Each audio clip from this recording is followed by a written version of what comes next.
मैत्रिणींनो, आज तुम्ही बघतायत की सगळेचे सगळे योजना कर्मचारी आज आझाद मैदानावरती असेल, आपल्या गाव पातळीवरती असेल किंवा आपल्या जिल्ह्याच्या पातळीवर असेल, सर्व जे योजना कर्मचारी हे लढताना दिसत आहेत। आज माझ्या आशा सेविका 18 दिवसापासून आज धरणे आंदोलन आझाद मैदानावरती चालू आहे।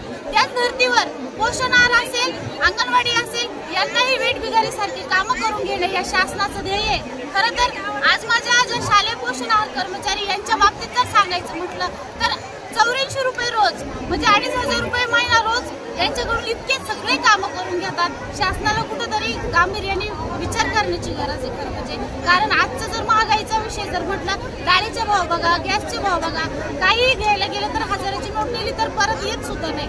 दुसरी गोष्ट, आज या सगळ्या महिला आज राज्यभरातून हजारोच्या संख्येने इथे आल्या, त्यांच्या मागण्या मागण्या मान्य व्हावं खरं म्हणजे 84 रुपयामध्ये घर चालत नाही।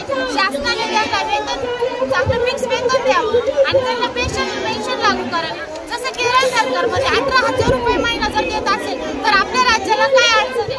आपल्याही राज्याने त्यांना किमान वेतन द्यावं आणि त्यांना लवकरात लवकर त्यांचे हक्क मान्य करावेत। ज्याप्रमाणे अशा अंगणवाडी सेविका लढत आहेत, अगदी त्याचप्रमाणे याही संपाचा इशारा या माध्यमातून शासनाला देण्यात